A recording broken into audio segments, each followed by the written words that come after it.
زہد کی تعریف ترک دنیا نہیں ہے، زہد کی تعریف دنیا ہو مگر دل دنیا میں نہ ہو۔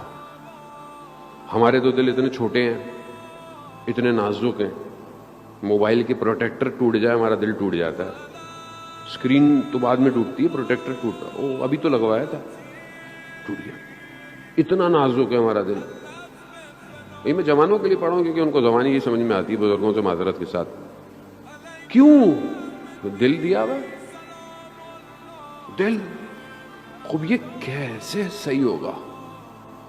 کوفہ کی مسجد میں ایک جوان عبادت کرتا تھا، کچھ دن سے اس نے دیکھا جیسی مسجد سے باہر نکلتا ہوں ایک خاتون پیچھے کھڑی بھی ہوتی ہیں، بات کرنا چاہتی ہیں، ایک دن، 2 دن، 3 دن روک لیا انہوں نے، بولا کہا خاتون میرا پیچھا چھوڑو، مجھے اپنی عبادت میں مشغول رہنے دو، اگر کچھ کیونکہ مجھے کام ہے، کہا کام ہے تو لکھ کے دے دو، لکھ کے دے دو۔ اس نے ایسی مسجد سے باہر نکلا، دے دیا۔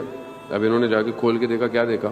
خاتون نے لکھا تھا کہ مجھے آپ سے محبت ہو گئی ہے، مجھے آپ سے عشق ہو گیا ہے۔ جوان نے اس کے جواب میں سورہ انعام کی آیت نمبر 60 لکھ دی، کہا کہ موت، اس کا مفہومی ترجمہ یہی ہے کہ موت کبھی بھی رات کو سوتے وقت آئے، بندہ صبح اٹھے ہی نہ، انسان کو پتہ ہی نہ ہو۔ زندگی یہ ہے کہ کب موت آ جائے انسان کو، اور لوگ اس کو جانتے نہیں۔ یہ جب لکھی، دے دی، یعنی کہ یہاں پر گناہ ہے، سب کچھ ہے، لیکن سب کچھ ریڈی، لیکن اس نے جب اس خاتون نے وہ کھولا، قرآن کی آیت پڑھی تو لرزہ طاری ہو گیا کہ یہ کتنا جوان خدا کی عبادت میں اپنے آپ کو جذب کیا ہوا ہے کہ جواب میں بھی آیت دے رہا ہے، قرآن کی آیت دے رہا ہے۔ تو اس نے پھر دوبارہ لکھا کہ پہلے تو میں صرف آپ کے ظاہر سے، اب مجھے آپ کے اخلاق اور کردار سے، تو مجھے قرآن کی چند اور آیتیں لکھ کے دے دیں جو میرے وجود کو لرزا دیں۔ اب کیوں؟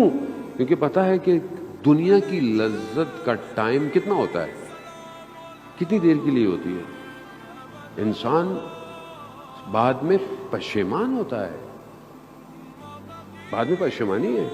امام خود فرماتے ہیں کہ دنیا کی لذت انسان کے وجود میں بعد میں افسردگی پیدا کرتی ہے، پشیمان ہو جاتا ہے۔